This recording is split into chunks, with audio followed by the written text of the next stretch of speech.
Ada gubernur kaya tapi masih punya usaha yang diduga tidak mengantongi izin. Loh, siapa itu? Yang gua kutip dari insertlab.com, ada sebuah perusahaan tambang nikel di Pulau GB, Halmahera Tengah, Maluku Utara yang bernama PT Karya Wijaya menguasai 1145 hektar lahan dan disebut beroperasi tanpa mengantongi izin yang lengkap. Dan perusahaan ini dianggap mengancam ekosistem sampai mata pencarian warga setempat. Yang diduga perusahaan milik Sherly Juanda ini adalah perusahaan ilegal. Dan kondisi ini makin diperparah dengan sengketa terkait klaim wilayah perusahaan antara PT Karya Wijaya dan PT FBLN yang tengah berlangsung di Pengadilan Tata Usaha Negara. Kita semua tahu, Sherly Juanda ini sosok yang dikenal sebagai gubernur yang menggantikan posisi suami. Suaminya meninggal dunia dalam sebuah musibah ledakan kapal saat sedang menjalani masa kampanye. Publik menyambutnya sebagai simbol wajah baru politik daerah karena kinerjanya juga dipandang baik sampai saat ini. Tapi ada dugaan sisi gelap yang belum lama ini terkuak, terutama di sektor tambang nikel yang justru akhirnya menjadi kontroversi. Sampai akhirnya kasus ini tersorot oleh seorang anggota DPR Komisi 4, Bapak Rajif, dan ia memutuskan untuk menelusuri kasus ini lebih dalam. Menurut kalian gimana? Salah nggak sih jabat jadi kaya?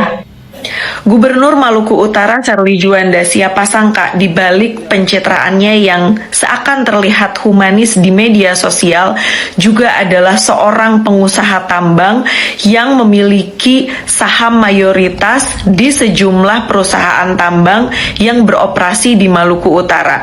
Jaringan Advokasi Tambang atau JATAM, sebuah jaringan organisasi non-pemerintah dan komunitas yang berfokus pada isu-isu keadilan, sosial, lingkungan, HAM, gender terkait industri pertambangan dan migas di Indonesia, mengungkapkan konflik bagaimana kepentingan di balik gurita bisnis Gubernur Maluku Utara, dan temuannya mengungkapkan bahwa pola dukungan pemerintahan Sherly terhadap korporasi tambang, meskipun warga di sana menghadapi kriminalisasi, intimidasi, serta kehilangan pasif seperti di Mabasanagi, kemudian Halmahera Timur, dan di situ juga terdapat adanya potensi pelanggaran kepentingan muncul dari tumpang tindih kewenangan eksekutif dan kepentingan. Padahal kita tahu adalah Undang-Undang Administrasi Pemerintahan, Undang-Undang Pemerintah Daerah, dan Peraturan KPK itu menegaskan adanya larangan konflik kepentingan dan rangkap jabatan bagi pejabat publik. Jadi saat kepala daerah menjadi pemain utama dalam industri ekstraktif, di situ kemudian ada ruang penyalahgunaan wewenang yang terbuka lebar. Dan kita lihat juga hampir 45% calon kepala daerah itu memang berlatar belakang pengusaha. Bagaimana menurut pendapat teman-teman terkait dengan hal ini? Karena tentu saja ini akan sangat berimplikasi serius terhadap rakyat di Maluku Utara. Jadi pemimpin perempuan itu tidak disukai dibanding pemimpin laki-laki. Pemimpin perempuan yang tegas dijulukinya bosi. Pemimpin perempuan yang punya target atau berusaha meraih posisi dibilangnya gila ambisi. Laki-laki dengan kualitas yang sama atau melakukan hal yang sama dianggapnya ini pemimpin yang ideal. Jadi kerap kali itu korelasi negatif pada perempuan yang berhasil dibandingkan kalau aku bilang bosi, ada yang bilang bosi begitu. Kalau aku mungkin dari cara dia memimpin, sifatnya mungkin apa caranya beda. Stereotipnya sih mas. Mungkin begitu. Padahal kalau dia memang punya kemampuan untuk memimpin itu dengan baik, apa problemnya? Itu kembali ke perempuan dan orang melihat tadi, bentukan sosial tadi. Kita mau milih itu atau enggak? Kalau aku nggak mau milih itu, jadi itu nggak benar. Anggapan itu aku sih nggak setuju. Iya, sama. Nggak setuju anggapan itu. Ini sudah dengar Ibu Sherly pidato di DPRD? Kalau belum, mari dengar. Anggota Dewan yang saya hormati, pemerintahan kami akan berdiri tegak di atas prinsip good governance, akuntabilitas, transparansi, taat asas, partisipasi, efisiensi, dan efektivitas. Tidak ada ruang bagi praktik-praktik lama yang menghambat kemajuan daerah ini. Kami juga berkomitmen untuk menerapkan sistem meritokrasi dalam birokrasi, sesuatu yang telah pudar sekian lama di Maluku Utara. Oke, masa pilkada sudah lewat, mungkin orang semua punya pilihan masing-masing. Tapi yang pasti, untuk 5 tahun ke depan, Tompe Gubernur itu Ibu Shirley. Jadi, sebagai warga masyarakat yang baik, orang harus kawal, orang kritisi kalau ada yang salah, dan orang punya hak untuk salurkan orang ke aspirasi. Jujur, ini pidato keren sekali. Penulisan. Salut buat tim Ibu Shirley yang menyusun pidato ini. Tapi dari semua pembahasan tentang good governance, ada satu poin yang ingin sekali kita bahas, yaitu meritokrasi. Sebelumnya, tong harus tahu apa itu meritokrasi. Meritokrasi itu sederhananya orang tempatkan atau memilih seseorang berdasarkan kemampuan, prestasi, dan kapabilitasnya di bidang tertentu. Misalnya, Menteri Pendidikan. Ini harus orang yang paham betul tentang pendidikan dan sistem pendidikan. Atau Menteri Kelautan dan Perikanan. Harus betul-betul orang yang kapabel dan paham tentang laut dan ikan. Kalau di level provinsi berarti kepala dinasnya. Jadi, pemilihannya itu bukan berdasarkan karena dia saya saudara dekat, dia saya keluarga, atau dia yang kemarin dukung saya pas pemilihan. Itulah meritokrasi. Pilih sesuai kapasitas. Zaman-zaman nepotisme nih harus kas tinggal, lewat. Itu zaman yang bikin orang suram berkembang. Nah, Ibu Shirley juga bilang meritokrasi ini sesuatu yang telah pudar sekian lama di Maluku Utara. Ya Allah Ibu, jangankan pilih kepala dinas, atlet-atlet seleksi masuk tim Popda saja titipan pebanya nih. Jadi mari tong maju sama-sama, tong kawal tong ke pemerintah Maluku Utara ini. Kalau ada yang salah tong kritik, sudah saatnya tong jadi provinsi yang maju. Wow, begini cara Gubernur Shirley Juanda dalam menangani aksi demo di Maluku Utara beberapa waktu lalu yang jadi sorotan nih. Bahkan cara penanganan Ibu Shirley ini beda banget dari yang lain. Tenang banget, lancar, damai mendengar aspirasi masyarakat. Dan selesai dalam beberapa menit, masyarakat langsung lenggang dengan jawaban dari beliau. Jadi Ibu Shirley Juanda itu benar-benar turun langsung ke masyarakat dan mendengarkan aspirasi mereka. Iya bener banget. Ini didampingi juga oleh aparat keamanan dan pimpinan tinggi TNI maupun Polri. Jadi waktu itu Ibu Shirley Juanda datang menemui masyarakat yang merupakan bagian dari mahasiswa dan perwakilan HMI cabang Ternate. Ada 17 tuntutan yang ditujukan kepada pemerintah. Di situ Ibu Shirley Juanda benar-benar paham apa yang disampaikan oleh para demonstran. Namun secara terus terang, Ibu Shirley juga mengetahui bahwa semua keputusan dari 17 tuntutan itu kebanyakan memang harus ditentukan dari pusat, tidak bisa dari daerah. Namun aspirasi tersebut tetap didengarkan dan akan disampaikan melalui Ibu Shirley kepada pusat secara langsung. Ini tanpa ada kekacauan dan anarkisme seperti yang terjadi di beberapa daerah. Iya, lo bayangkan dengan tutur kata yang baik, lancar, bahasa yang jelas, dan public speaking yang bagus, akhirnya para demonstran mengerti, paham nih dengan situasi yang terjadi. Dan disitulah cara Ibu Shirley menyelesaikan demo di daerahnya. Luar biasa ya, ini membuktikan nih kepada kita bahwa kekuatan komunikasi itu memang sangat luar biasa. Kami, Aliansi Persatuan Buruh tingkat Tambang Hase, menyatakan sikap dengan tegas. Kami menolak penetapan pemimpin oleh Gubernur Maluku Utara tahun 2026 dan menuntut kenaikan MSK 29%. Bu Gubernur. Selamat malam Mbak Rosi. Terima kasih bersedia hadir dalam siaran langsung Rosi malam hari ini. Terima kasih. Saya sangat menghargainya. Bu Shirley, saya rasa saya tidak menjadi satu-satunya orang yang kaget karena pada saat Anda memenangkan pilkada, Bu Shirley cukup mendapat apresiasi, dielulukan sebagai seorang perempuan yang bisa memenangkan pilkada Maluku Utara. Tapi dalam rentang 100 hari pemerintahan Bu Shirley, Anda dituding sebagai seorang yang memanfaatkan kebijakan kekuasaan, oligarki untuk perusahaan tambang. Saya ingin dengar dulu apa jawaban Ibu Shirley tentang ini. Ya, terima kasih sudah bertanya dan saya di sini untuk mengklarifikasi. Sebelumnya saya memberikan apresiasi kepada teman-teman di Jatam maupun di NGO lainnya yang sudah memberikan tudingan, kecaman, tapi saya menganggap itu sebagai suatu masukan yang positif. Saya mengucapkan terima kasih atas kritik yang sudah diberikan kepada saya. Untuk diketahui, mungkin highlightnya pertanyaannya, apakah saya memiliki saham perusahaan tambang? Ya, saya memiliki saham. Dan itu ada di LHKPN kan? Dan itu ada Anda di terbuka LHKPN. Saya terbuka. Dan jika bisa melihat, itu bukan baru saya laporkan di tahun 2025 atau 2024, sudah saya laporkan beberapa tahun sebelumnya. Dan saya selalu transparan tentang apa yang kami miliki. Itu prinsip yang dipercaya oleh almarhum suami saya. Dan semuanya bisa diaudit secara publik di LHKPN. Kemudian, apakah ada konflik of interest? Definisi konflik of interest yang saya tahu apabila saya menggunakan kekuasaan saya sebagai gubernur untuk mengeluarkan izin pertambangan seperti yang dituding dalam tulisan-tulisan yang ada. Saya selama dilantik sejak tanggal 20 Februari sampai dengan hari ini sudah hampir 9 bulan. Hari ini tanggal 20 November, saya belum tanda tangan memberikan referensi izin apapun. Dan untuk diketahui, Undang-Undang Minerba yang baru, kita, Gubernur, tidak memiliki otorisasi untuk mengeluarkan izin produksi apapun lagi yang berhubungan dengan tambang. Saya sampai di situ, Bu Shirley. Betul bahwa saat ini IUP itu tidak diterbitkan untuk kepala daerah karena satu kepala daerah bisa menerbitkan begitu banyak IUP, dan sekarang ditarik ke pusat Kementerian Sumber Daya Energi dan Mineral.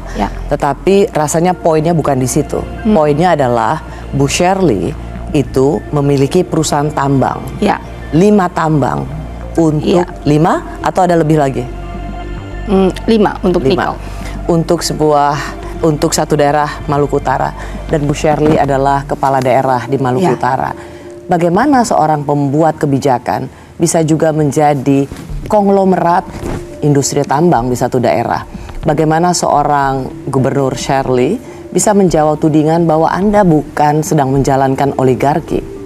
Pertama, apa yang saya miliki itu jauh sebelum saya bahkan mencalonkan diri untuk menjadi gubernur. Tahunnya itu mulai dari 2018, 2020, bahkan ketika saya memiliki, ini kan aset keluarga ya. Semua dari suami? Dari suami. Semua sudah ada, bahkan jauh sebelum kita memutuskan atau almarhum memutuskan untuk maju sebagai gubernur.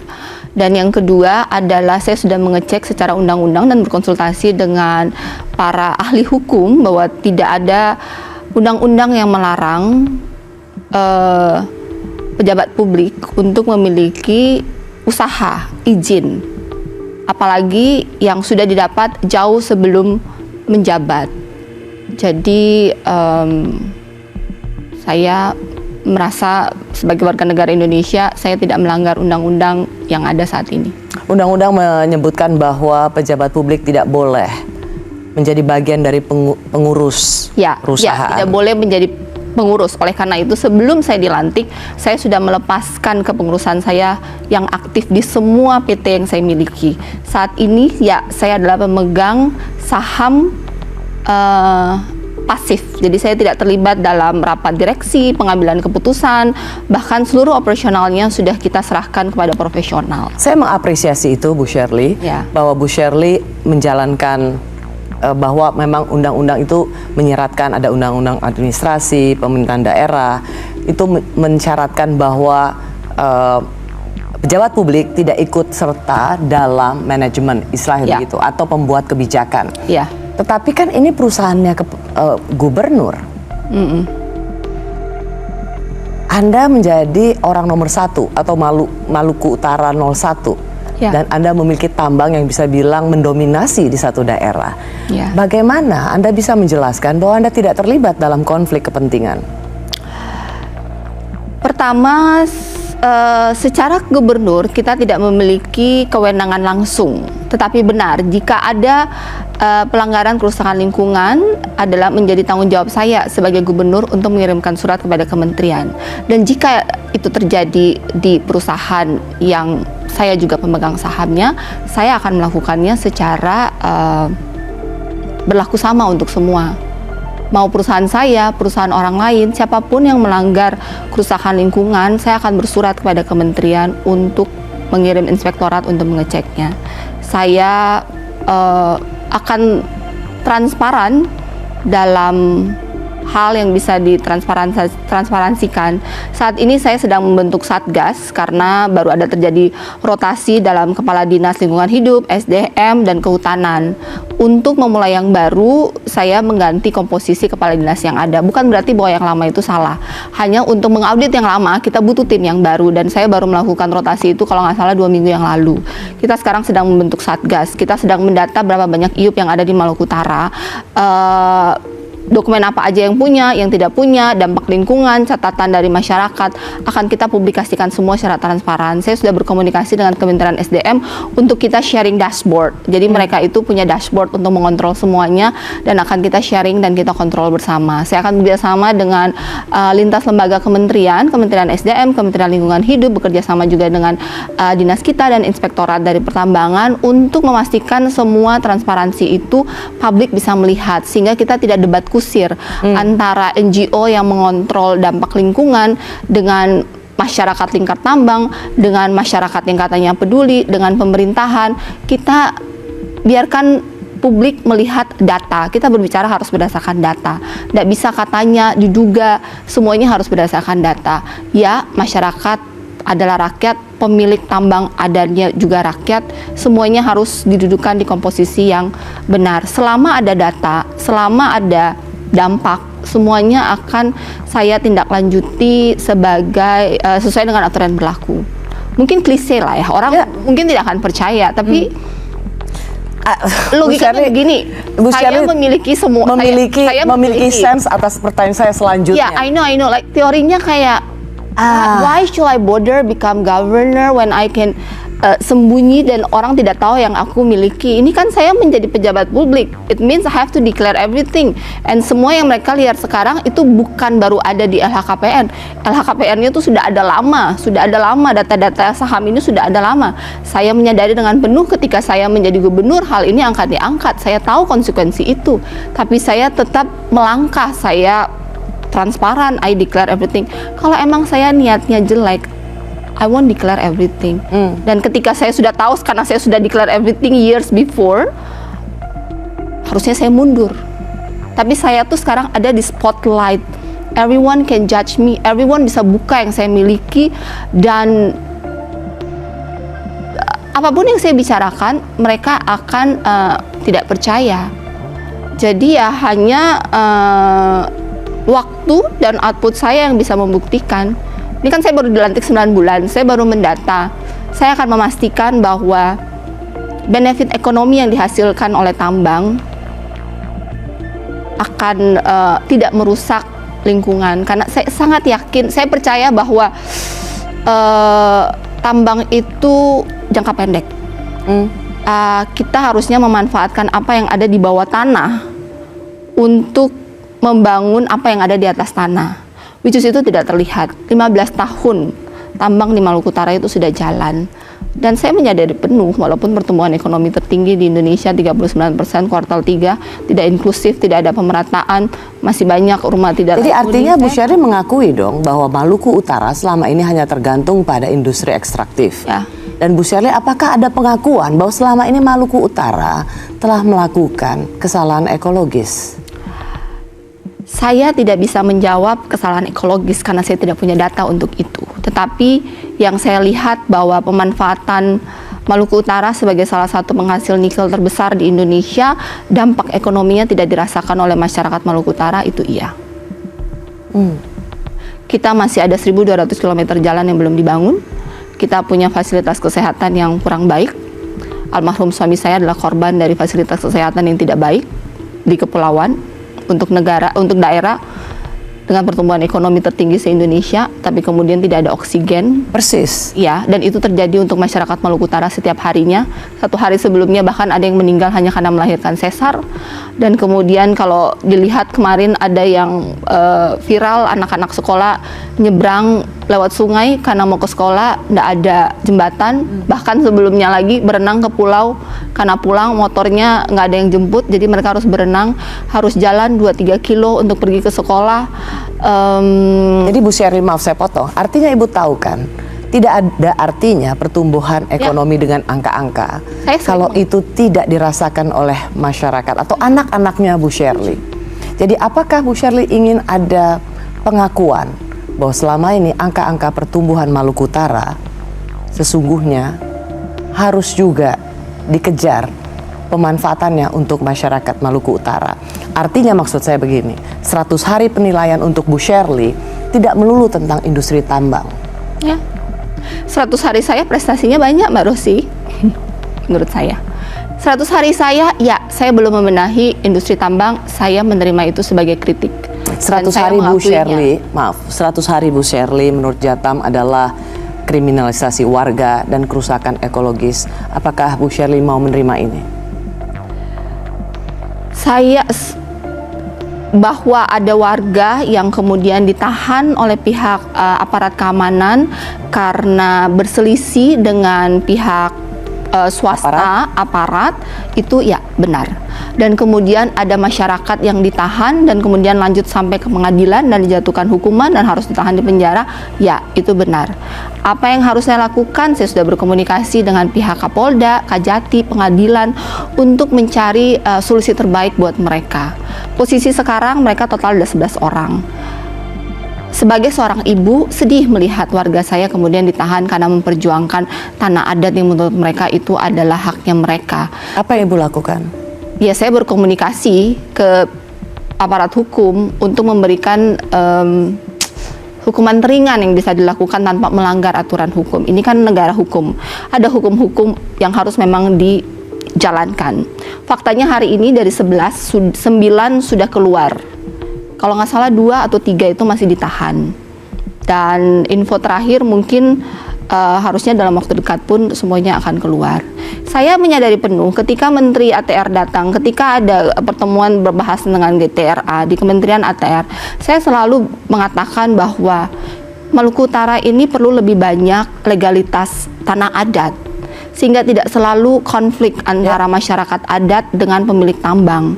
Masyarakat adat hidup puluhan tahun di tanah yang menurut mereka itu milik mereka, tetapi tidak ada legalitasnya. Negara ini kan negara hukum, tidak bisa hanya katanya. Di Kementerian ATR, karena itu tidak sah menjadi tanah adat dan itu adalah kawasan hutan, sehingga ketika perizinan diberikan lewat pusat menjadi tiba-tiba ada izin IUP diberikan kepada perusahaan swasta. Padahal itu sejak awal milik tanah adat. Ya, secara aturan yang berlaku itu dibenarkan untuk kemudian itu digunakan oleh swasta yang diberikan izin oleh pusat. Ya. Dan kemudian masyarakat adat marah minta ganti rugi, itu juga wajar dipahami. Saya memahami itu. Apa yang bisa dilakukan oleh seorang gubernur, Shirley?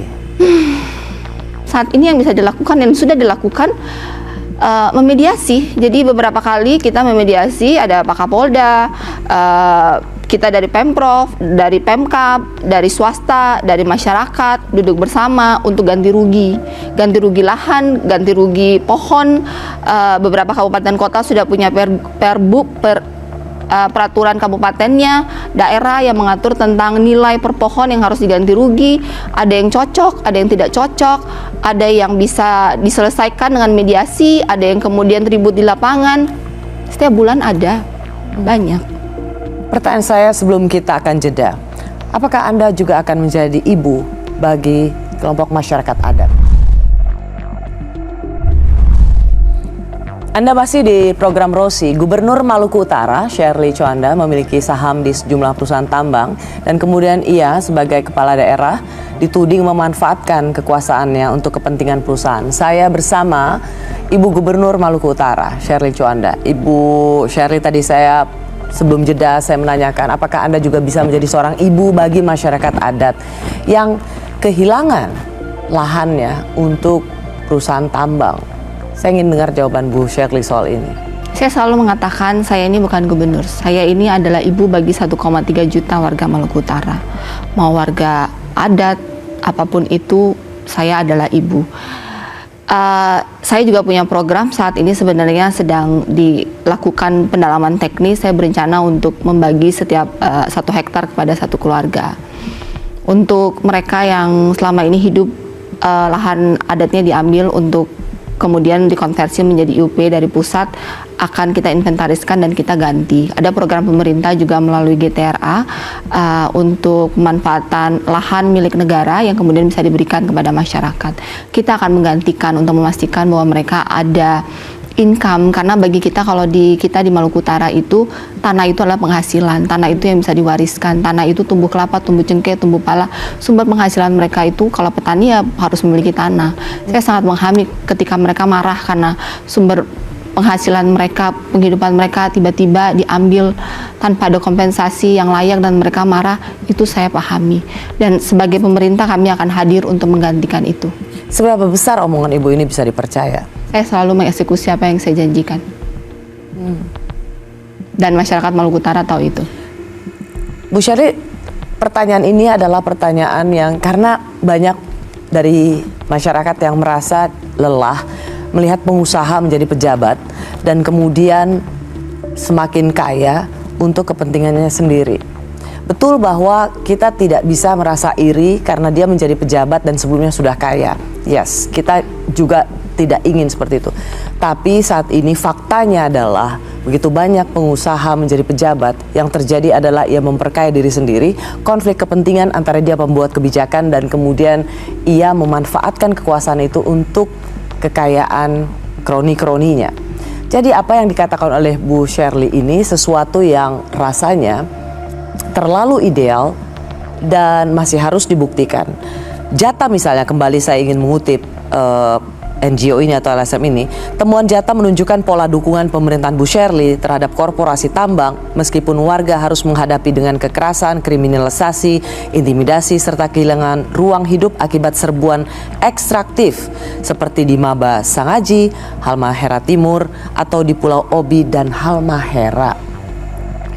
Tidakkah Ibu melihat bahwa seruan ekologis ini sudah sesuatu yang mendesak? Ini dari perspektif saya ya. Semua yang dikatakan itu, perizinannya itu semua sudah dikeluarkan sebelum saya.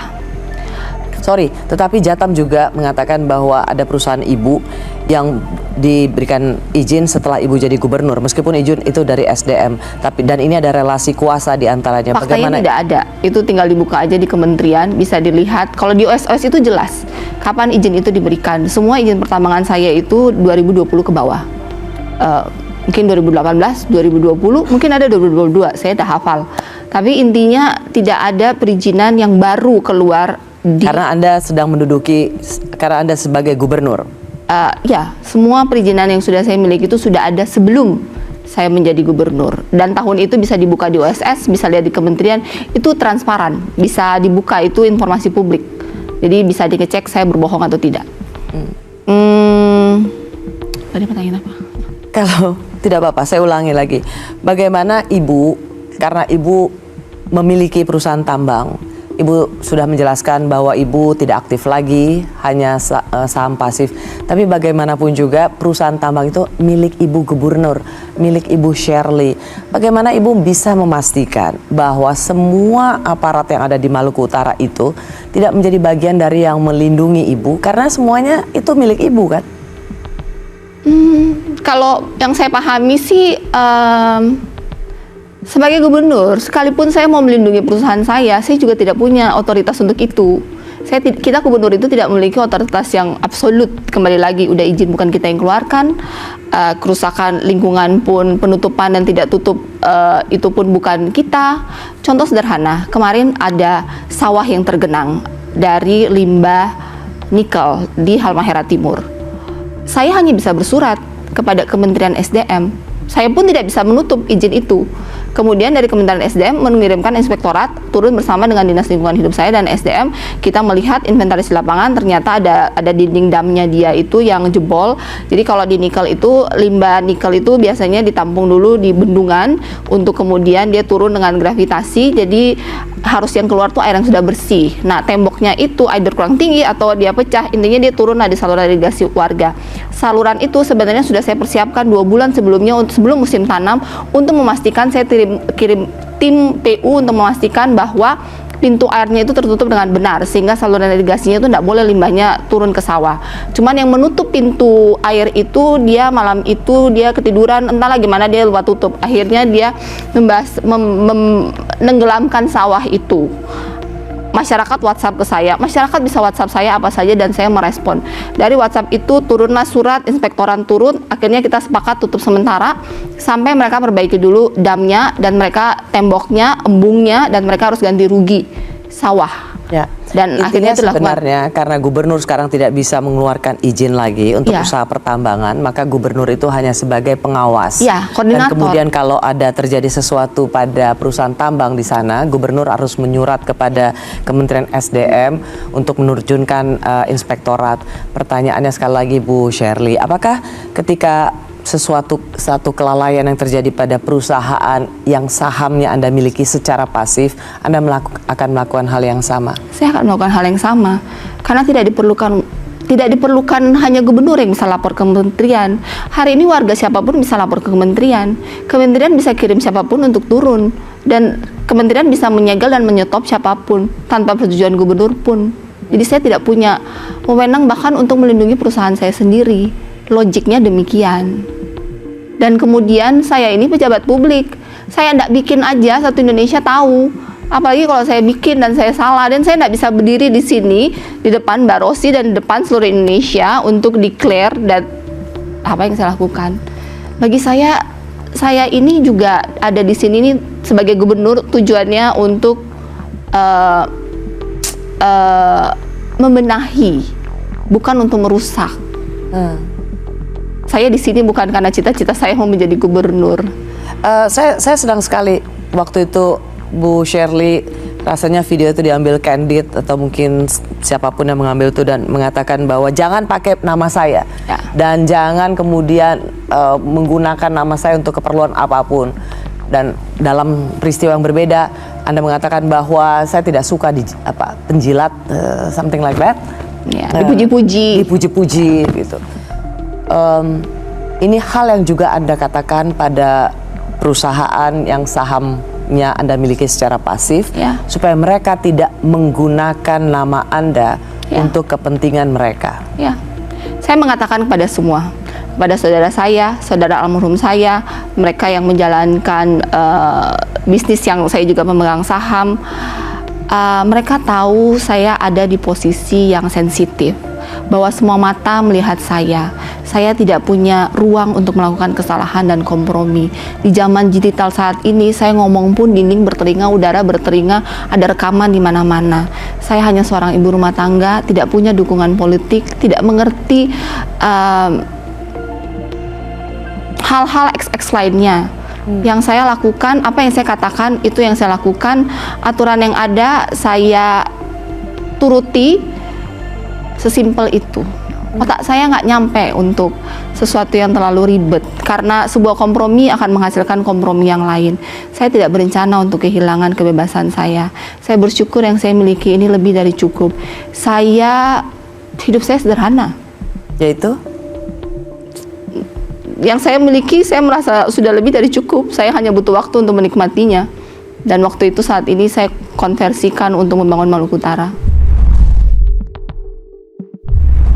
Terima kasih Anda masih di program Rosi. Saya masih bersama Gubernur Maluku Utara, Ibu Shirley Juanda. Ia sedang dalam pusaran tudingan industri tambang karena Bu Shirley adalah pemilik perusahaan tambang. Dalam bagian sebelumnya, Bu Shirley sudah mengakui bahwa memang memiliki perusahaan tambang dan sahamnya pasif. Bu Shirley, tadi Ibu sudah mengatakan paham dengan perasaan yang ada di masyarakat. Capek melihat pengusaha jadi pembuat kebijakan dan alih-alih membuat masyarakatnya makin makmur, tetapi memperkaya diri sendiri atau konflik kepentingan.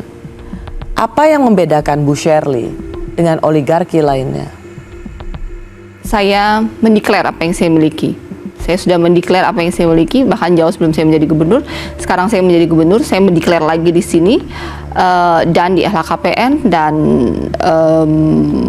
jika ada di posisi suatu saat nanti ada posisi di mana akan terjadi conflict of interest, maka saya akan abstain.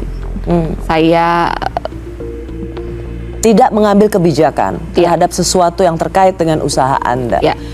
Karena mengapa saya tanyakan ini, karena kita tidak bisa memaksa orang kemudian ketika jadi pejabat melepaskan semua yang telah diterimanya dari dulu, yang didapatkannya dengan hasil keringatnya. Tetapi yang dijaga adalah bagaimana seorang pengusaha menjadi pembuat kebijakan tidak memutuskan tentang perusahaannya sendiri. Jadi ketika ibu mengatakan bahwa jangan ada yang bawa-bawa nama saya, jangan ada yang menjual-jual nama saya, itu termasuk juga pada eksekutif perusahaan milik ibu. Iya. Mereka lah orang pertama yang harus menjaga nama baik ibu. Setuju. Nah, pertanyaan saya jadi benchmark ibu sebagai pembuat kebijakan, Ya. Gubernur Maluku Utara yang juga punya perusahaan tambang, yaitu itu sudah ibu miliki sejak awal. Jadi benchmark ibu sebagai seorang gubernur yang memang punya perusahaan di usaha tambang adalah ibu akan abstain atau tidak terlibat dalam setiap pengambilan kebijakan ketika itu menyangkut perusahaan ibu. Ya. Dan saya juga selalu bilang ke OPD terkait, tidak perlu ada perlakuan khusus. Jika memang ada yang salah, lakukan sesuai SOP. Saya tidak punya perlakuan khusus bahkan untuk teman, keluarga, semuanya dilakukan sesuai SOP. Saya mau melakukan hal yang benar. Saya sedang membentuk sistem ini menjadi benar. Saya tidak bisa melakukan hal yang benar jika saya sendiri tidak benar. Dan ketika saya mau melakukan hal yang benar, tidak mungkin saya tidak benar, karena nanti semua orang pasti akan ada di mana-mana. Saya harus mulai benar dengan diri saya sendiri, dengan circle saya terdekat, dengan keluarga saya, teman saya, perusahaan saya, baru kemudian OPD dan sistem yang lainnya bisa mencontoh. Dan kepercayaan itu tidak bisa diyakinkan dengan kata-kata, harus dengan tindakan. Ya. It takes time for me to prove. Ya. Jadi ibu paham dong kalau misalnya... Saya paham, saya menghormati kekhawatiran itu, saya mengerti. Saya pun menghormati... Orang pun capek ngelihat. Ya, semua simpul-simpul kekuasaan pengambil kebijakan itu adalah pengusaha. Understand. Dan kemudian ya pengambilan kebijakan itu tidak pernah lepas dari kepentingan usahanya masing-masing. Saya mengerti, saya menerima, saya mengapresiasi semua kritikan. Saya menganggap ini bagian dari demokrasi dan juga menjaga saya untuk terus amanah, mengingatkan saya bahwa semua mata melihat saya, memastikan saya melakukan apa yang saya katakan dan melakukan hal yang benar, walaupun itu termasuk dan memastikan saya tidak ada dalam posisi konflik of interest. Bu Shirley, saya mau menanyakan ini karena saya tahu Bu Shirley itu seorang diver. 17 Agustus lalu dive in dan itu luas sekali. Saya harus tanyakan ini kenapa? Karena di Halmahera, tepatnya di Teluk Weda, Halmahera Tengah, lalu ada di Sungai Sangaji, itu sudah terpapar. Mereka masyarakatnya nggak bisa cari ikan lagi, hasil laut, hasil sungai, karena mereka sudah terpapar, terkontaminasi dengan 2 logam berat, yaitu merkuri dan arsenik yang melebihi batas aman. Rasanya seorang diver itu harusnya pencinta lingkungan loh. Ya. Apa yang ibu bisa lakukan? Apa perhatian ibu tentang kerusakan seperti ini yang mengancam kehidupan masyarakat Bu Shirley? Ya. Saat ini dengan tim baru yang sudah saya bentuk, kita sedang menginventaris semua kerusakan yang ada. Karena kan semuanya harus berdasarkan data, tidak bisa katanya. Dan data itu juga tidak hanya dilihat dengan mata, harus ada hasil lab dan lain-lain. Saat ini Maluku Utara itu kita belum punya namanya status dan kelas sungai maupun laut. Kita sedang petakan status dan kelas sungai dan laut, kelas 1, kelas 2, kelas 3, kondisi saat ini. Sehingga ketika kita bilang rusak, rusaknya dari mana? Oh ibu, come on. Kalau misalnya sudah ada masyarakat yang terpapar. Saya tahu rusak itu fakta. Rusak itu fakta. Data is satu hal, Ya. tapi ibu juga Kan harus kita memiliki. untuk memperbaiki, kita harus tahu data hari ini di mana. Kita tidak bisa saling menyalahkan. Bahwa itu rusak, ya saya setuju itu rusak. Bahkan saya melihat sendiri dari keran warga keluar air coklat. Karena kenapa? Ibu kan diver. Iya, saya tahu saya diver. Jadi rasanya data satu hal, Ya. tapi rasanya kalau orang tuh udah dive in ke laut, dia bisa sendiri mengetahui bahwa ini sudah tercemar. Harusnya ibu memiliki sense itu selain menunggu data. Bahwa sekarang rusak, saya tahu itu sudah rusak. Untuk memperbaiki, saya butuh data hari ini untuk memperbaiki ke depannya seperti apa. Bahwa saya melihatnya langsung yang rusak, saya diving di daerah pariwisata. Saya tidak diving di daerah tambang. Bahwa ada masyarakat nelayan semakin susah mencari ikan, ya itu fakta. Bahwa saya menyayangkan hal itu terjadi, ya. Bahwa apakah saya hari ini bisa menyetop tambang? Tidak. faktanya adalah pertumbuhan ekonomi yang ada di Maluku Utara itu karena dari industri ekstraksi, which is tambang, dan izinnya sudah ada jauh sebelum saya menjadi gubernur, dan izinnya sebagian dikeluarkan oleh pusat, itu sudah ada, dan sebelum dikeluarkan itu sudah melalui analisa dampak lingkungan yang panjang, yang seharusnya semua AMDAL dan seluruh pengawasan reklamasi itu harusnya dijalankan dengan benar. Apakah itu sudah dijalankan dengan benar? Menurut saya belum. Apakah saya punya data untuk mengatakan itu? Belum ada. Kan saya ketika berbicara dengan pusat, saya juga harus pakai data, nggak bisa pakai katanya juga. Cuman yang terlihat dengan mata memang bahwa apakah semuanya buruk? Tidak. Apakah ada yang melakukan good mining governance? Iya. Apakah ada yang tidak melakukannya? Iya. Nah, kemudian yang sudah melakukannya yang baik good mining governance, kita memberikan apresiasi. Yang belum, kita tidak lanjuti. Kita kembalikan semua sesuai dengan kajian AMDAL yang sudah ada. Ketika mereka semua melakukan good mining practice yang benar, maka seharusnya limbah yang keluar itu adalah air bersih. Jika tambang yang memberikan dampak ekonomi ini tidak merusak lingkungan, maka itu positif. Yang terjadi sekarang memang tidak semua, tapi ada mining yang kemudian ada dampak lingkungan, itu yang mau kita perbaiki.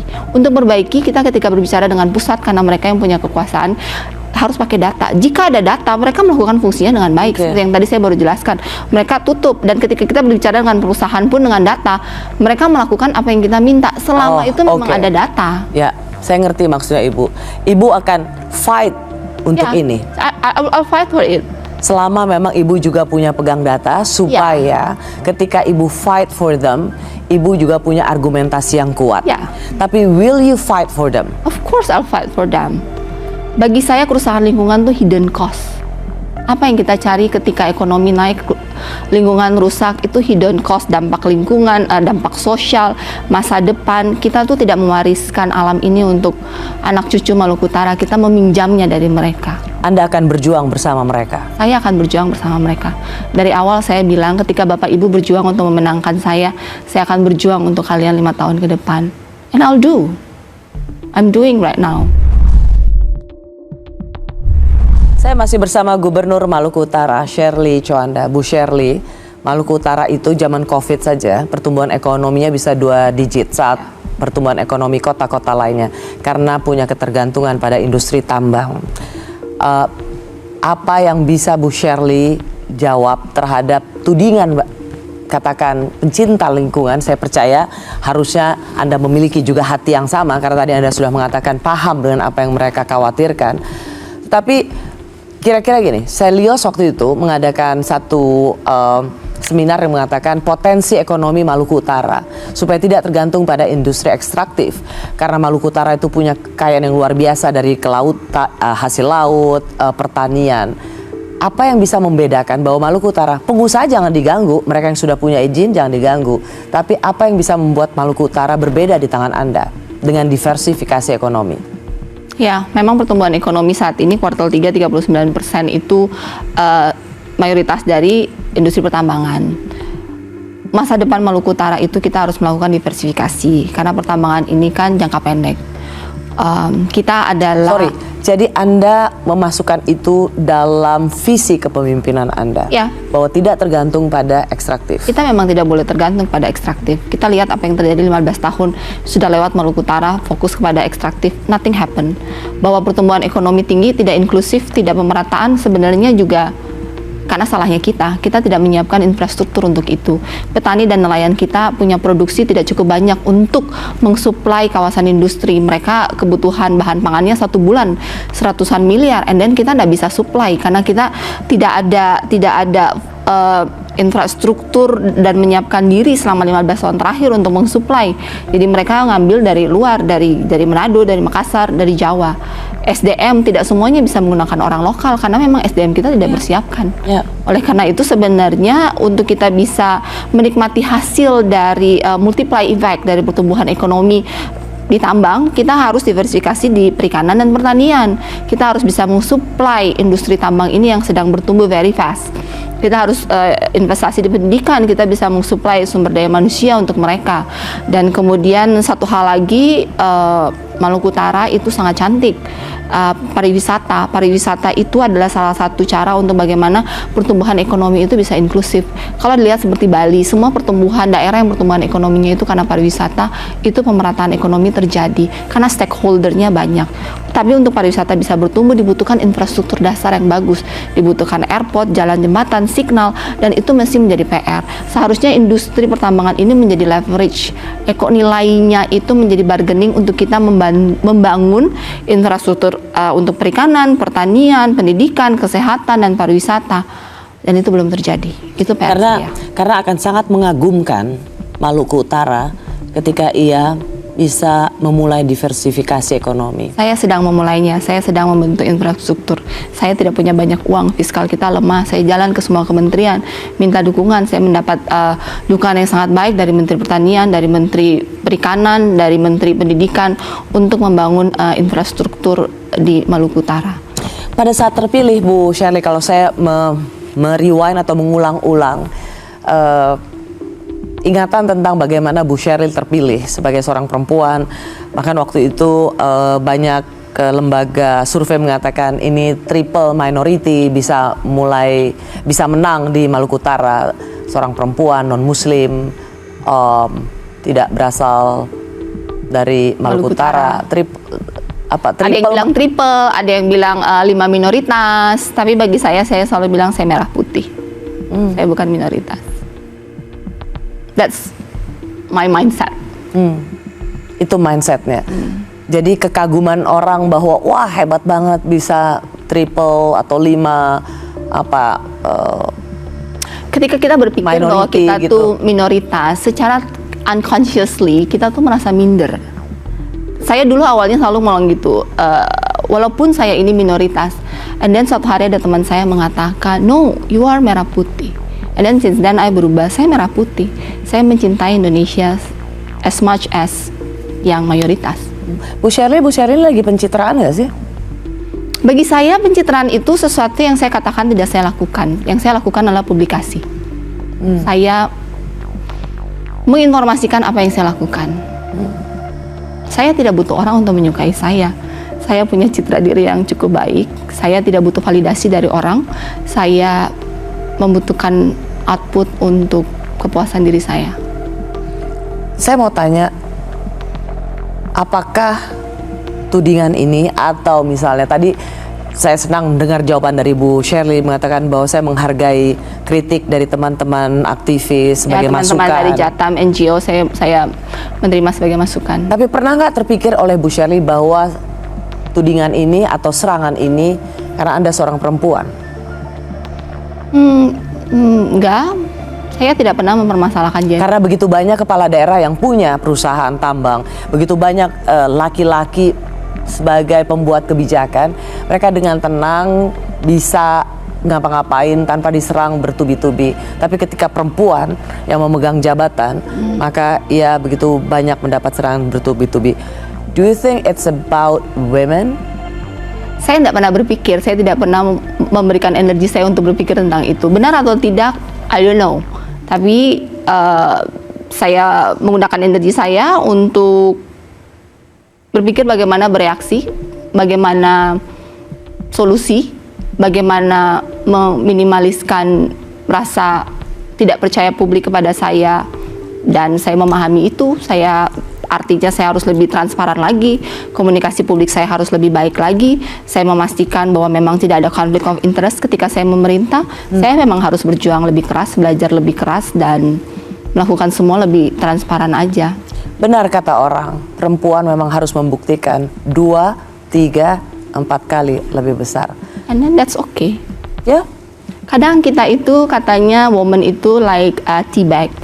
Kita itu semakin diseduh, iya, semakin, dan harus di air panas. Semakin diseduh dia akan semakin mengembang. Ya, wanginya keluar. Ya, itu ya istri Presiden Amerika. Ya, Roosevelt, Eleanor Roosevelt. Ya, Eleanor. So saya menerima semuanya dengan menerima. Saya tidak pernah bertanya kenapa. I think I renew my mindset. waktu kejadian 12 Oktober saya bertanya kenapa. And then ada titik di mana saya menerima dan setelah itu semuanya menjadi lebih gampang. And ketika saya sudah melewati kehilangan pasangan hidup, itu cobaan terbesar dalam hidupku. And then the rest is just bring it. I'll do my best. Ya, Bu Shirley, saya sungguh berharap dan saya rasa saya tidak sendirian. Bu Shirley bisa menjawab semua kecemasan, kekhawatiran, ketakutan dari teman-teman NGO yang juga bisa dibilang representasi dari masyarakat Maluku Utara. Karena tudingan mereka ini juga karena kecemasan akan tanah leluhur mereka. Saya pahami. Harus berhasil karena begitu banyak orang yang mensupport Anda. Kalau Anda terlibat dalam konflik kepentingan dan kasus korupsi, akan begitu banyak rakyat Anda yang kecewa. Ya, Dan terutama menurut saya banyak perempuan yang memberikan support pada Anda. Saya sering membaca komen, saya sering di DM juga, banyak yang menaruh harapan besar. Saya membuka pintu untuk banyak perempuan, pemimpin perempuan di masa depan nanti. Saya ada beberapa kalau saya kunjungan ke sekolah, kemudian ada anak-anak SMA, kalian mau jadi apa? Saya mau jadi gubernur. Atau kalian mau jadi apa? Saya mau jadi seperti Bu Shirley. Pada ngomong seperti itu. Saya tahu banyak harapan yang ditaruh di pundak saya dan saya harus membuktikan bahwa saya amanah. Tapi ya saya juga menyadari bahwa saya hanya manusia biasa dan godaan itu akan selalu ada. Saya selalu minta doa untuk saya selalu amanah. Setiap minggu saya mengkalibrasi kembali hatiku dan moral kompas saya, dan saya berdoa Tuhan selalu menjaga hati saya tetap bersih. Saya bukan pemimpin yang sempurna. Saya belajar, jika saya salah saya menerima kritik. Dan teman-teman Jatam, NGO, media, sahabat saya, Mbak Rosi, siapapun yang bisa, ketika saya salah, kritik saya. Ketika saya salah, ingatkan saya untuk saya tetap teguh dalam jalur yang benar. Berbicaralah, berkomunikasilah, berdiskusilah dengan teman-teman aktivis yang saya yakin mereka juga punya seperasaan dengan Anda menjaga lingkungan Maluku Utara. Saya membuka ruang untuk berdiskusi dengan mereka, bagaimana sama-sama memberikan yang terbaik untuk Maluku Utara. Saya mau memberikan yang terbaik untuk Maluku Utara. Saya yakin mereka membuat semua tudingan dan kecaman itu mungkin dengan alasan khawatir atau pengen yang terbaik untuk Maluku Utara. Saya membuka ruang diskusi untuk semua teman-teman Jatam, NGO, wartawan, media, aktivis. Terima kasih Bu Shirley. Terima kasih sudah secara langsung menjawab semua pertanyaan soal oligarki, kriminalisasi warga, dan kerusakan ekologis di Maluku Utara. Thank you. Terima kasih Mbak Rosi. Terima kasih juga bagi Anda yang telah menyaksikan Rosi. Saya Rosyana Silalahi undur diri. Kita jumpa lagi Kamis depan. Tetaplah di Kompas TV, independen, terpercaya.